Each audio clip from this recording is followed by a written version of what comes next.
Welcome in to Outkick the Show. I am your fearless leader, Clay Travis. This show, as always, brought to you by Oddshark. Go to Oddshark for all of your gambling and informational related needs.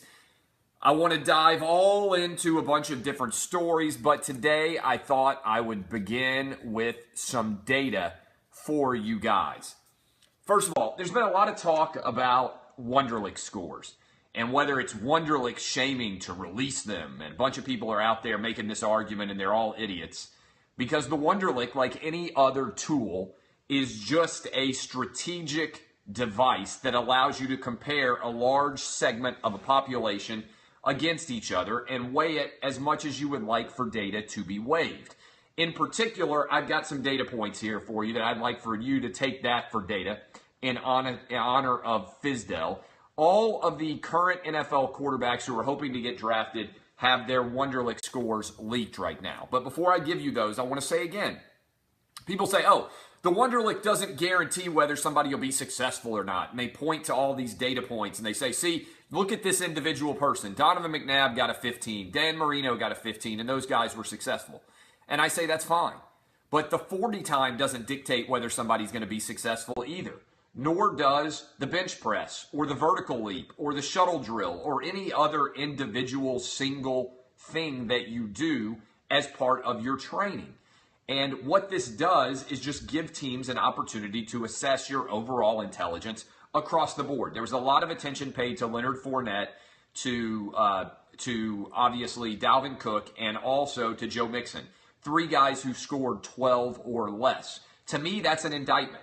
And you can say, well, they didn't care about that score. Well, that's an indictment too. If you're doing something as part of a job interview and you don't care about it, that tells me something about you as well. Now, I'm not saying that this guarantees whether or not you're a genius or not, but the Wonderlic, as applicably drafted, does give you some sense of whether someone is intelligent or not, right? It's a rough attribute. It doesn't mean that if one guy gets a 27 and another guy gets a 31, that guy who scored the 31 is definitely smarter than the guy who scored the 27. But what I feel comfortable about saying is the guy who scored the 27 is a lot smarter than the guy who scored the 11. And the guy who scored the 50 is infinitely smarter than the guy who scored below game. And so this stupid idea brought to us by PC Bomani Jones, i.e. Wonderlic shaming, is a total joke. Even more of a joke than Bomani Jones trying to claim that Preds fans were being treated more fairly because they're white and they were flipping cars over the weekend without actually reading an article to see that it was a pediatric cancer fundraiser and a junk car that the Nashville Predators put outside of their arena every night to allow people to donate money and take a swing at a junk car. No. He had to go out and play the race card, which is the only reason that he's employed, because he plays the race card over and over again. And by the way, you know what Bomani Jones' ratings and radio are like compared to his predecessor? They're down 70%. Do you know how hard it is to have no affiliates and lose 70% of your ratings? It's almost impossible. The guy's not good at what he does, and he's tanking his entire network because most of you see through the bullshit artist that he is. Everything is race-related, including the Predators. And the reason why he doesn't want Wonderlic scores out is probably race-related too, because he doesn't want black guys who get low scores to be ridiculed for getting low scores. Here's the point of the matter. If you get a low score after being on scholarship for 3 or 4 years, it's an indictment of your university, it's an indictment of you, and it is an indictment of everybody affiliated with college athletics. It's not a black and white issue. The only black and white associated with it is dumb or smart, and a lot of those guys are very dumb. So, I'm going to give you the data here. Take that for data, 100%. Are you ready? Here are the 10 guys who are broken down based on their Wonderlic scores. Okay, I'm going to run through all of this year's Wonderlic scores from guys out there. Are you ready? The highest score, by the way, before I start there, how about Myles Garrett? How about Myles Garrett's Wonderlic getting linked today with a 31? Myles Garrett got a 31 in addition to being the most freakish draftee on the defensive side of the ball when you look at his size and speed combos. Gig him indeed. Well done, Myles Garrett. What we all want our sons and daughters to be in an ideal universe is not just athletic and not just smart, but both smart and athletic. Myles Garrett, smart and athletic, one of the highest scoring defensive linemen ever. And by the way, Warren Sapp coming after him Of all people, Warren Sapp? Are you kidding me? Warren Sapp is a joke. Warren Sapp got busted for prostitution at the Super Bowl. Warren Sapp defended Ray Lewis, who murdered people. Warren Sapp is a total joke. Him coming after Myles Garrett is like Abraham Lincoln getting insulted by Donald Trump. That shit just don't play, all right? Here's the truth of the matter. Myles Garrett is everything that Warren Sapp was not. In shape, athletic, and capable of spelling his name without getting a tutor. Here we go. Several different things I'm going to hit you on. Let's go right into these, into the NFL Wonderlic scores. Brad Kaya, University of Miami Hurricane quarterback Brad Kaya posted a 34, the highest score among the quarterbacks that seem likely to be drafted. Up next, Nathan Peterman. You may remember him from the University of Tennessee before he went to Pittsburgh and went on the road and upset Clemson last year as the quarterback for Pittsburgh. 33 for Nathan Peterman. Next up, Trevor Knight. No idea whether he'll get drafted. Incredible athlete at the quarterback position, but erratic in his ability to constantly put the ball where it needs to be. But Trevor Knight got a 30. Up next, did you know that he studied to be an aeronautics engineer? Josh Dobbs. Josh Dobbs posted a 29. Deshaun Kaiser, a 28. C.J. Beathard, quarterback from Iowa, 26. Mitch Trubisky, Davis Webb both got 25s. Patrick Mahomes got a 24. Chad Kelly a 22. Gerard Evans a 21. And Deshaun Watson a 20. Okay, those are the quarterback Wonderlic scores. Now, I'm a data guy, so I do believe that quarterback Wonderlic scores matter. Okay, I just ran through all of probably like the top 10 or so guys that you anticipate being drafted and what their Wonderlic score is. I'm not saying they should be drafted in the order of their Wonderlic score. Ryan Fitzpatrick got a great score back in the day. Ryan Fitzpatrick has not turned into an excellent quarterback. But as part of the overall data set that you get, along with the 40 times, along with everything else, I do think the NFL Wonderlic quarterback scores matter. And yes, Vince Young got a 6, and he played like a 6.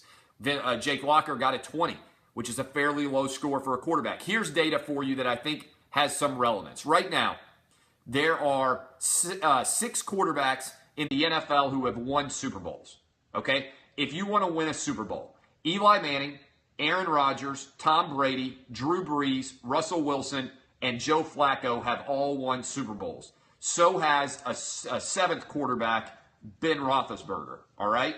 Ben Roethlisberger has as well. He's won a couple, all right? Big Ben. All of them scored 25 or more on the Wonderlic. In fact, of those 7 quarterbacks, they all averaged nearly 31 on their Wonderlic. Now, does that mean that if you score a 15, you can't win a Super Bowl? Of course not. But of those 7 guys who have all won a Super Bowl, the only 7 guys playing in the NFL who have won Super Bowls, again, several of these guys have won multiple, and that's not factoring in the multiples, right? I'm going to run through their scores for you right now. Eli Manning. Eli Manning got a 39. He's won 2 Super Bowls. Eli Manning's Wonderlic score, 39. Aaron Rodgers, 35 on the Wonderlic. Tom Brady, 33. Drew Brees, 28. Russell Wilson, 28. Joe Flacco, 27. And Big Ben Roethlisberger, 25. So in the modern era, there is no quarterback who has scored lower than a 25. Good question. What's the scale? 0 to 50. But a really high score is in the 30s. And the difference between like a 33 and a 50 is relatively small. You know, it's graded like on a bell curve. So the difference between, say, an 11 and a 20 is massive. It's the difference between being like incredibly low intelligence and average intelligence. 20 is right at average.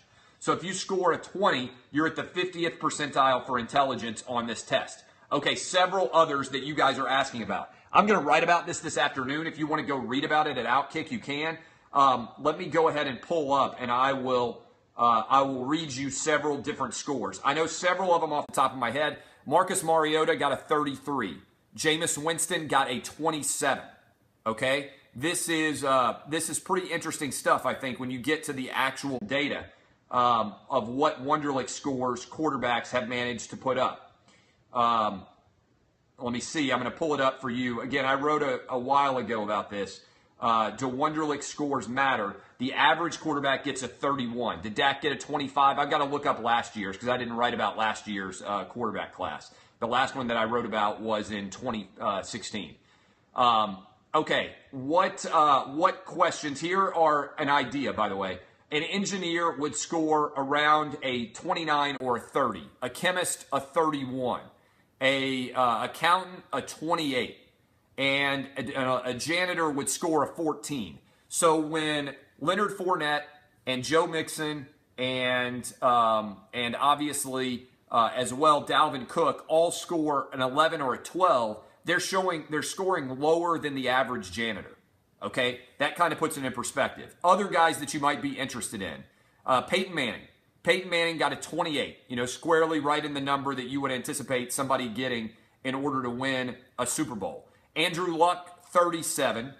Andy Dalton, a 29. Tony Romo, a 37.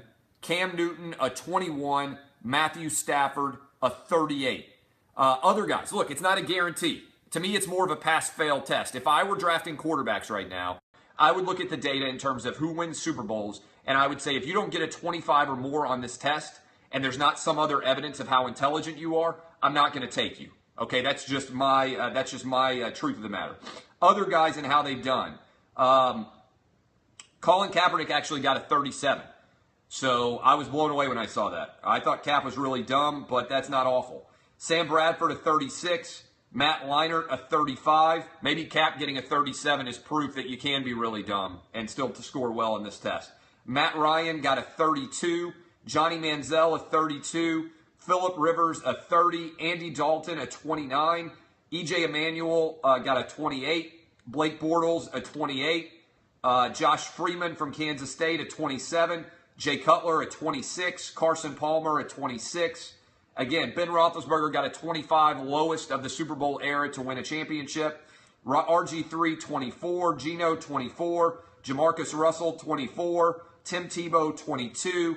Cam Newton, 21. Jake Locker, 20. Teddy Bridgewater, 20. Mike Vick, 20. Vince Young got a 6, although he reportedly retook it and got a 15. So that is overall the data there. I think that matters. I think that matters in the larger scale. So if you're saying that the Wonderlics don't matter, then effectively what you're saying is it's happenstance that everybody who has won a Super Bowl in the modern era and is currently playing right now has gotten a 25 or more. I need to look up Carson Wentz. I need to look up everybody who went last year, Dak, and I also need to look up, obviously, Jared Goff. So if you have those numbers and you want to tweet them to me, I'm going to have to Google them to add them for last year's draft class. This year's draft class I've looked at all the numbers going back over all of the years. So that's the truth. Wentz got a 40 and Dak got a 25. If that's true, if I can look it up, then that will be for reference. Now, there were lower scores back in the day. Sort of historical analogies here. Steve Young got a 33. Steve Young, obviously renowned as a very smart quarterback. John Elway, 29. Brett Favre, 22. And then there are 4 guys that have been successful, although only one of them won a Super Bowl. Dan Marino got a 15. Donovan McNabb got a 15. Jim Kelly got a 15. And Terry Bradshaw got a 15. Now, the game has gotten more complex since then. It's also possible that those guys were not as schooled in terms of taking the Wonderlic test as modern athletes are. But I'm fascinated by the Wonderlic, just like I'm fascinated by the 40. I think it matters.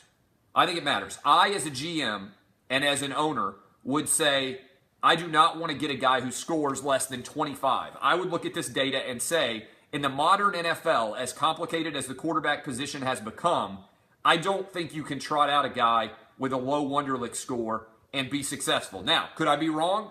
Cam Newton won an MVP with a 21. Okay, that's about average intelligence overall. Maybe that's good enough. I don't know if it is. Personally, I would say 25 or more if I'm going to invest the money in a draft pick, and a high draft pick. Effect on other positions, I haven't looked at. I would just factor it in as something that matters. But again, Super Bowl is the goal, right? Super Bowl is the goal, and if you're telling me that every Super Bowl quarterback has this criteria, they have scored a 25 or above in the modern era, then I'm using that as my arbiter for what is acceptable intelligence in order to win a Super Bowl in the modern era. What if Sam Darnold gets a 20? That's tough. That's really tough. I love Sam Darnold. Same thing with Josh Rosen. If they get a 20, I would be troubled by it, frankly. I would be really troubled by it. Maybe there will be a quarterback who comes out and posts a really shitty Wonderlic and becomes an all-pro. So far, we haven't seen it. So far, we haven't seen anybody out there perform at a high level.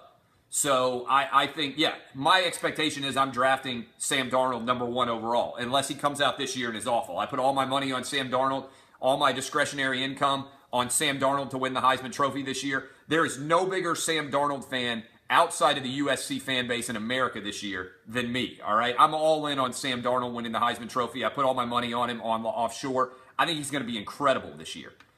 But if he comes out and he's not very good this year and then he scored a 20, then I would have to reconsider my opinion that he's going to be as high of a pick as I thought. But I think in this era where everybody's like kind of just arguing about whether the Wonderlic matters, what I'm actually giving you is data that says the Wonderlic matters. Now, you don't have to agree with it. In fact, you can disagree with it, but my data says that it matters. All right, let's continue to test this on the ad situation here with my friends at Facebook. We got an ad break going on. I'll respond to a question or two here on Periscope. Vince Young getting a 6 did, in fact, say it all. I think that would have been, if I were Bud Adams, I would have said, this scares me. As good of an athlete as Vince Young is, I'm not sure that this is going to translate well to the field. And then it didn't translate well to the field. So to me, that is a big question. Let me know what you thought of the ad break there on Facebook. Appreciate everybody hanging with me. Here's the other question I've got for you. Did anybody else watch Tua play for Alabama? I was blown away by how good this kid was. He should be a senior in high school, and he was flat out unbelievable in the Bama spring game. He threw for 350 yards, and inevitably a bunch of you are going to hop in and say, oh, it's the spring game. It doesn't matter. It matters. All right? It matters when a kid who should be getting ready for his high school prom shows up against Alabama and throws for 350 yards. We're going to make Alabama Aloha Bitches shirts now. I'm confident after watching this spring game that Tua is going to be the best pocket passing quarterback that Nick Saban has ever had. I think he's going to be better than A.J. McCarron. I think he's going to be better than anybody who's ever gone to Alabama. I think his ceiling is going to be extraordinary. And if you're a Bama fan or you hate Alabama, which is pretty much everybody who's watching this clip right now or listening to it, you either love or hate Alabama. It is alarming to think about what an Alabama team would be like if they got a stud pocket passing quarterback. A.J. McCarron was good. I'm not going to knock A.J. McCarron in the larger scheme of things, but he wasn't first-round quarterback draft good. And it remains to be seen what kind of success, if any, he's going to have in the NFL. Tua is going to be an incredible success. I don't think that there is any doubt at all that Tua is going to be an incredible success. You can hold me to it if he doesn't, but I think he's going to be an incredible success. And by the way, I don't think Jalen Hurts is bad. I think they are going to have one hell of a battle this year. I can't wait to watch him play. As much as I want Alabama to finally lose a damn game in the SEC, I got to admit, that offense with a stud quarterback, oh my God, there would be no stopping them. You know they're not going to give up any points on defense. And they've been able to score no matter the fact that they started Blake Sims, who obviously had no NFL future. They started Jake Coker, who had no NFL future. They started A.J. McCarron, who was a decent quarterback, but that's about it. But boy, oh boy, he is the best quarterback to come out of Hawaii since Marcus Mariota, my other man crush. And I think Tua could be really, really good, really special. I think it could be unbelievable. Also, look, SEC quarterback play, I think, is going to be immensely better next year, by and large. I think Jarrett Stidham at Auburn, you want to take a flyer on a guy to potentially win a Heisman Trophy. I believe he's 60-1 right now. I think he's going to be really good for Auburn. I think Auburn's going to be the second best team in the SEC. I think that Eason is going to come along and be substantially better at Georgia. And I think Quentin Dormady is going to win the job at Tennessee. He went 10 for 10 in the spring game. I actually think he's going to be a lot better passer than Josh Dobbs. I know that Josh Dobbs is starting to skyrocket up the boards in terms of teams being willing to draft him potentially as early as the second round. I don't see it. I watched every snap that Josh Dobbs took at quarterback. I liked him. I appreciate the fact that he played at Tennessee and that he's a good guy. I don't believe he has the arm, accuracy, to be a high-level quarterback in the NFL. I just don't buy it. Now, I think that what happened with Dak is helping a lot of other guys who are kind of mid-tier guys, but Dak is a different caliber athlete. And also, he played at Mississippi State, where there was absolutely no talent surrounding him. Dobbs had pretty good talent around him at Tennessee, comparatively to Mississippi State. And so, while he was running for his life, I think the better comparison for Dak Prescott is Jay Cutler. Jay Cutler got his ass kicked every game at Vanderbilt because they couldn't block for him, because there wasn't a lot of talent around him, and he was just out there balling, making plays all the game long for multiple years. That's what Dak did. And I think once Dak got to Dallas and he said, oh my God, I've got an offensive line that can block for me, and I've got an incredible running back option in Ezekiel Elliott, and I've got Des Bryant to throw the ball to, all of the talent that surrounded him exploded in a good way and allowed him to magnify all of his talent. Now, we'll still see what happens for him going from year 1 to year 2, but I thought that was imperative about the Dak Prescott experience. But obviously, if they were redrafting, the Cowboys got to steal. Dak would be going overall number 1, and he would be costing a lot more than $600,000. Okay, want to tell you about my friends at SeatGeek. I went to the Preds Blackhawks game, and we went and got to see a spectacular game. You know I'm not an NHL guy, but I love going to great environments, sporting and wise, and watching games. I got tickets for the EPL. I got tickets for the Preds Game 4. Me and a buddy, I went onto the SeatGeek app, and I said, man, these tickets are really expensive, but I want to be able to judge how good the quality is of the seat based on the value that they're associating with it. I compared the prices with StubHub. SeatGeek had better prices. They had a better delivery system. It was amazing. When I got my ticket, I just texted it to my buddy, and he had it on his phone as well. We walked right in, no issue, scanned it right off of our phone. It allowed me to text it to my buddy. It was awesome. And I looked at the value of the tickets. I saw the big green circle, and I said, man, I'm going to get really good tickets. I paid, I think, $400 for our tickets each, and they were fantastic seats. And I could have paid more money than that based on the value of the seats, but it didn't give me the big green circle. I knew that I had extraordinary tickets. If you want to go check out my Twitter feed, you can see where my seats were. I paid $400 because fortunately I've got money. And now if I go to a sporting event, I want to sit in good seats, but I also want to still get good value for what I'm doing. And SeatGeek took care of me just like they can take care of you. In fact, they can take such care of you that right now if you go download the SeatGeek app, that's Seat, you can spell that hopefully, even you Bama fans, Geek, G-E-E-K. If you're in the band, you know exactly how to spell that. And you go download the app, you go to the settings tab, you click add a promo code, you put in the promo code OUTKICK, and it will allow you to get $20 off your first purchase. I did it. I've tested it myself. It worked. I saved $20 on my $400 tickets. You can do the same. I will tell you right now, go to SeatGeek, download it, get it done. I'm with you. I'm really good at the ad game. If you want to advertise on this show, by the way, and you're listening to it, I now control all ad sales on this show. Email me. I've got an ad team, claytravis@gmail.com. We're killing it everywhere, but I love if you're out there and you represent a brand and you want to have me associating my brand with yours is a smart move, you can email me, claytravis@gmail.com. As we get ready for the fall before long, we are going to continue to dominate. Okay, additional comments that I wanted to hit. Aaron Hernandez. We're going to try to get the Newsweek author on who wrote an incredible opening. She said, and this has not gotten very much media attention, guys, and this might be, if you didn't listen to the radio show this morning, this might be the first that you're hearing about this. Her opening was amazing. She said that in addition to writing, Aaron Hernandez wrote John 3:16 on his forehead in red ink. He also marked with the red pen on his palms and on his feet to symbolize the crucifixion of Jesus, obviously. He left his Bible open to John 3:16, and he also left 3 letters. One to his fiance, one to his 4-year-old daughter, and the other one to his gay lover.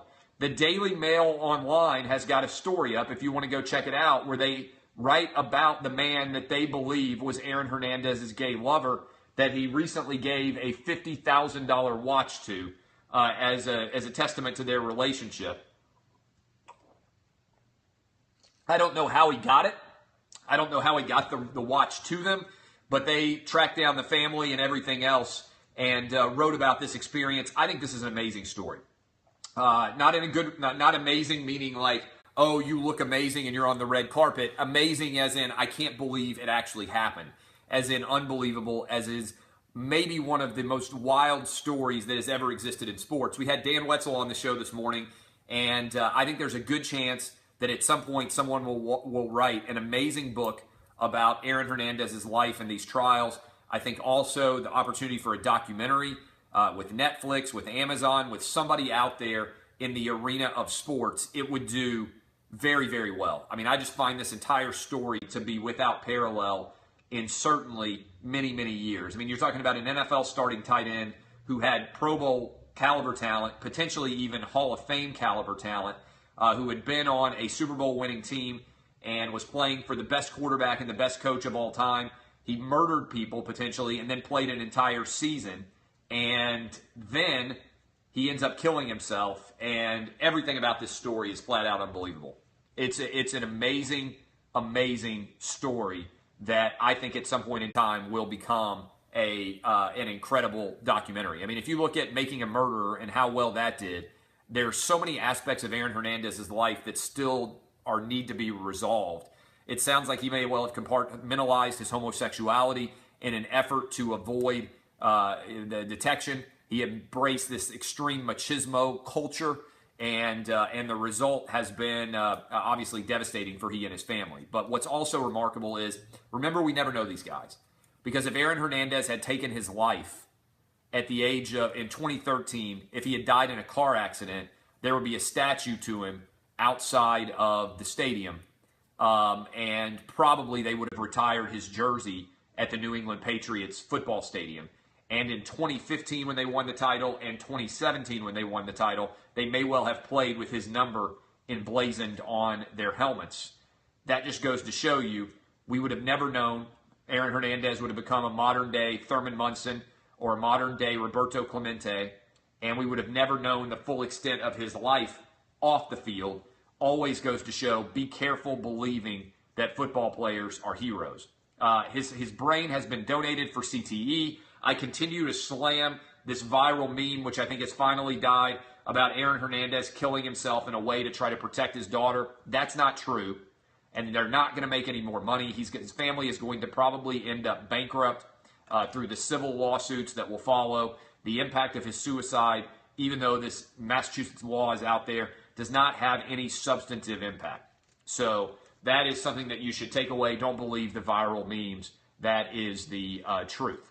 Okay, CTE would be wild. I've been telling you for a long time, read the book League of Denial. It's the most influential sports book that has been written in this generation.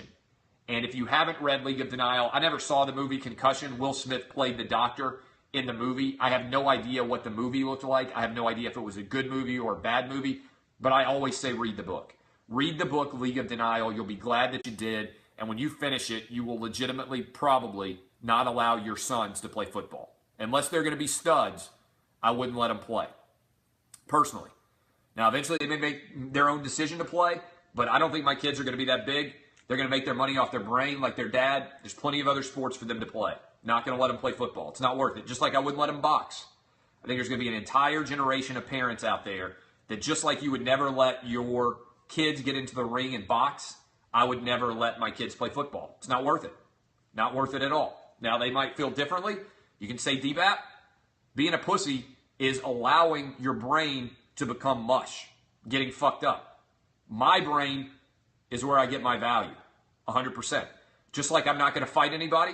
Somebody wants to fight me, the only way I'm fighting them is if I got to protect my family. I make millions of dollars off my brain. I ain't risking it for fun. Truth, 100%. Read the book. You'll read it, and you'll say, holy shit, this is a lot like what happened when Muhammad Ali, suddenly people realized what happened when you got punched in the brain over and over again as a boxer. Nowadays, no Americans who are middle class or above, hardly any college-educated Americans at all, will allow their kids to do combat sports like that. Just doesn't make sense. Okay, additional thoughts. Did you guys see the crocodile? Did you guys see the crocodile kill the crocodile? People say, why don't analyze football then? Well, you can play as an adult. I'm not saying you shouldn't be able to assume the risk as an adult. I'm saying as a parent, I'm not putting my young kid out there to play football. That's my personal decision. And by the way, you know how many people who play football are making that same decision? They've made their millions, and they're not going to put their kids out at risk. 100% true. You can assume any risk. Consenting adults, I'm a libertarian. Consenting adults, I'm a radical moderate. You can agree to take whatever risk you want. Once you are probably, I would say, like 16 years old, if you decide that you want to take a risk to play a sport, then I think you should have the right. Even though you're not quite 18, if you're around 16, I think you should be able to make that decision. I don't think anybody should play football before high school. I think it's crazy to have kids play football. Flag football, I think is great. Have them work on throwing, have them work on their dexterity, dodging tackles, all those things. In high school, you can play maybe if you really, really want to play. But I would play other sports. I really would. And I think it's going to become, again, read League of Denial. It's hard to have a debate until you've actually read League of Denial. You can assume the risk. Look, coal mining is dangerous. Being a cop is dangerous. Being a firefighter is dangerous. If you decide that you want to assume risk for reward, that's fine with me. UFC, boxing, all those things. You can assume that risk. But otherwise, no. All right, Animal Thunderdome. Animals got one.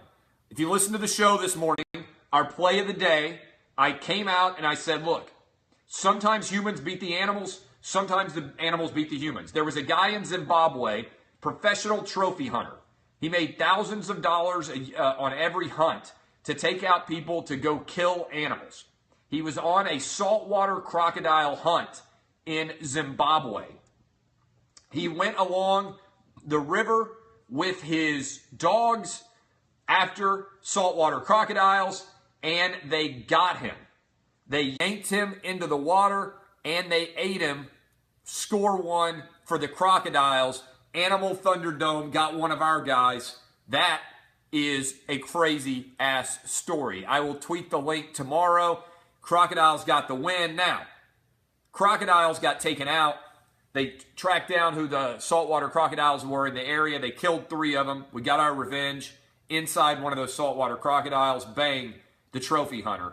But the irony of a trophy hunter in search of crocodiles, instead of getting a crocodile, ultimate scoreboard move for the crocodile. You come into our house, you try to get us. Instead, crocodiles got the trophy hunter. Play of the day goes to the crocodile that got the human trying to kill it. Big winner, crocodiles. All right, questions. Snake eats a dude and a croc kills a hunter. I agree with you. Big week, big month for animals. So they won the battle but lost the war. Yes. Unless you were the trophy hunter and then you lost the war. Depends on how you define the war. If the war is on an individual basis, then he lost. Then he won. If the war is on a man versus animal basis, then he lost. How much money to wrestle a crocodile? I would not wrestle a saltwater crocodile. I would not wrestle. Those things are crazy. Those things are dangerous. And I'm not doing it. Okay, additional,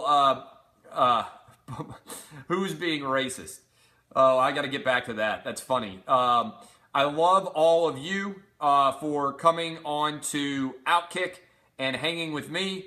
I will be back with you tomorrow. My name is Clay Travis. This has been Outkick the Show. Enjoy your afternoons. And remember, don't be pussies. Hashtag DBAP. I am Clay Travis. My 3 gambling picks.